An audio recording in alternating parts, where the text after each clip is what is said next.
আসসালামু আলাইকুম, কেমন আছেন সবাই? আশা করি সবাই ভালো আছেন। আজকে দেখাবো ছবির ব্যাকগ্রাউন্ড চেঞ্জ করে অন্য একটি ব্যাকগ্রাউন্ডে কীভাবে আপনি রূপান্তরিত করতে পারবেন, সেই টেকনিকটা আমি এখানে দেখিয়ে দেবো। প্রথমে যে ছবিটা আমার দেখতে পাচ্ছেন, ছবিটাকে আমি ব্যাকগ্রাউন্ডটা চেঞ্জ করে অন্য একটি ব্যাকগ্রাউন্ডে আমি সেট করে দেবো। সেট করার জন্য এই যে ছবিটা দেখতে পাচ্ছেন, এই ছবিটাকে প্রথমে আমি পিএনজি মোড করে নেব এবং কি সিলেক্ট করে দিচ্ছি। সিলেক্ট করার জন্য এখানে কুইক টুলে চলে যাবো। এখানে দেখতে পাচ্ছেন কুইক টুল, ম্যাজিক টুল। এখানে দেখতে পারবেন সাবজেক্ট রয়েছে, এই সাবজেক্ট একটি ক্লিক করে দেবো। আমি ক্লিক করে দিলে এখানে প্রসেসিং হবে। দেখুন সাবজেক্টটা কিন্তু সিলেক্ট করে ফেলেছে। সিলেক্ট করা অবস্থায় এখানে দেখুন কিছু কিন্তু অন্য সাবজেক্টও কিন্তু এখানে নিয়ে নিয়েছে। এটাকে আমি শিফট ধরে এটা করে নেব এবং কি অল বাটন চেপে ধরে আমি এটাকে আনসিলেক্ট করে দিচ্ছি। আনসিলেক্ট করে দিয়ে মুভ টুলে চলে যাব। মুভ টুলে গিয়ে কন্ট্রোল যে বাটন প্রেস করে একটি লেয়ার আমি এখানে করে নিলাম। লেয়ার অপশন দেখতে পাচ্ছেন, এই লেয়ারটা সিলেক্ট করে দিলে এটাকে ব্যাকগ্রাউন্ডটা কিন্তু ইরেজ হয়ে গিয়েছে। এখন এটাকে আমি অন্য একটি সিনারিতে বসানোর চেষ্টা করি। ধরুন এই সিনারিতে আমি বসাবো। সেই সিনারিতে বসার জন্য কন্ট্রোল এ বাটন সিলেক্ট করে কন্ট্রোল সি এটাকে আমি কপি করে নিলাম। কপি করে নিয়ে এখানে আমি বসানোর চেষ্টা করি। কন্ট্রোল ভি বাটন প্রেস করে এটাকে আমি এখানে বসালাম। এখন এটাকে একটু রিসাইজ করে একটু ছোট বড় করে নেব। আমি এখন একটু ছোট করে নেব। ছোট করার জন্য এখানে অ্যাঙ্কার পয়েন্টে ধরে এটাকে নিচ দিকে টেনে দিলে কিন্তু একটু ছোট হয়ে যাবে। দেখতে পাচ্ছেন একটু ছোট হয়ে গিয়েছে।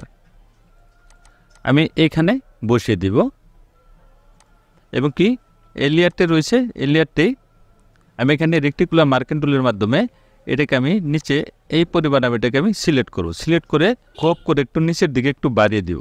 বাড়িয়ে দিয়ে রেক্টিকুলার মার্কিং টুল এখানে নিচে লেয়ারে সিলেক্ট করা অবস্থায় এখানে এটাকে একটু মার্ক করে নিচ্ছি। মার্ক করে মুভ টুল এটাকে একটু আমি নিচের দিকে একটু বাড়িয়ে দিলাম। কন্ট্রোল ডি আনসিলেক্ট করে দিলাম। এখন এটাকে একটু বড় করে নিচ্ছি। আমি বড় করে এইখানে আপনি বসিয়ে দিবেন। দেখুন ছবিটা কিন্তু এখানে বসে গিয়েছে, দেখতে পাচ্ছেন। এখন এটাকে আমি অন্য একটি চেয়ার কিন্তু আপনি এখানে দিয়ে দিতে পারেন। ধরুন এটাকে আমি হাইড করে দিচ্ছি। আমি অন্য একটি চেয়ার আমি এখানে শো করাচ্ছি। যেটা রয়েছে কন্ট্রোল এ কন্ট্রোল সি বাটন প্রেস করে আমি যে লেয়ারটা আমি কপি করেছিলাম সেই লেয়ারটা এখানে এনে ছেড়ে দিব। এটা রয়েছে, এটার উপরে এনে কন্ট্রোল বি বাটন প্রেস করে এটাকে সিলেক্ট করে দিলাম। পেস্ট করে দেওয়ার পরে এটাকে একটু রিসাইজ করে একটু ছোট বড় করে নিচ্ছি। আমি একটু ছোট বড় করে নিলাম। এখানে অ্যাঙ্কার পয়েন্টে সিলেক্ট করা অবস্থায় মাউসের রাইট বাটন ক্লিক করে এখানে ফ্লিপ হরিজন্টাল ক্লিক করে এটাকে ঘুরিয়ে দেব। ঘুরিয়ে দিয়ে আমি আর একটু বড় করে নিচ্ছি, হালকা একটু বড় করে নিলাম। এখন এই ছবিটাকে ধরে আপনি এইখানে বসানোর চেষ্টা করবেন। দেখুন এটা কিন্তু এখানে বসে গিয়েছে এবং কি এই চেয়ারটাকে আর একটু ছোট করে দিতে পারেন। আপনি একটু ছোট করে দিলাম। এখানে কিন্তু চেয়ারটা কিন্তু এখানে বসে গিয়েছে। জাস্ট এরকমভাবেই আপনি একটি এতে আপনি রূপান্তরিত করে নিতে পারেন। দেখুন আগের যে ছবিটা ছিল সেটা কিন্তু অন্য একটা ব্যাকগ্রাউন্ড ছিল। আমি যেটা ছবিটা দিয়েছিলাম এটা কিন্তু অন্য একটা ব্যাকগ্রাউন্ড। এখানে দেখতে পাচ্ছেন এটাকে আমি ক্লোজ করে দিচ্ছি। এখান থেকে ক্লোজ করে দিলাম। এটা আমি রেখে দিলাম এখানে। এখন দেখুন দুটি লেয়ার। অ্যান্ড এইখানে একটি সিঙ্গেল চেয়ার এনেও কিন্তু আপনি এখানে অ্যাডজাস্ট করে দিতে পারেন। সিনারিটা আমি একটি চেয়ার আনবো। এখানে আমি অন্য একটি চেয়ারে আমি এখানে বসাবো।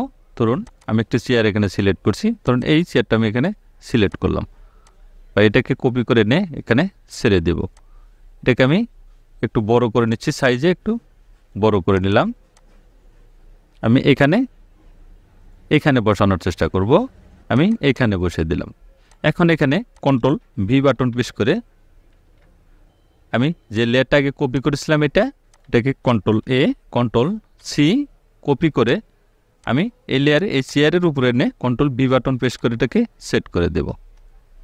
দেখুন এটাকে একটু ট্রান্সলেট করে আপনি একটু ছোট বড় করে নিতে পারেন এবং কি চেয়ারটা রয়েছে চেয়ারটাকে আপনি একটু ছোট বড় করে নিতে পারেন। ঠিক আছে, এখন কি সিনারিটা কিন্তু এখানে সুন্দর লাগতেছে। ঠিক একইভাবে আপনি যে কোনো ধরনের স্টাইলের ছবি আপনি এখান থেকে রূপান্তরিত করে নিতে পারেন। থ্যাংক ইউ গাইস, ভালো থাকবেন সবাই। ভিডিও যদি ভালো লাগে অবশ্যই লাইক কমেন্ট শেয়ার করবেন, সাবস্ক্রাইব করুন, বেল আইকনটি চালু রাখবেন। নতুন ভিডিও পেতে চ্যানেলটি ফলো করে রাখবেন। ভালো থাকবেন, সুস্থ থাকবেন। আল্লাহ হাফেজ।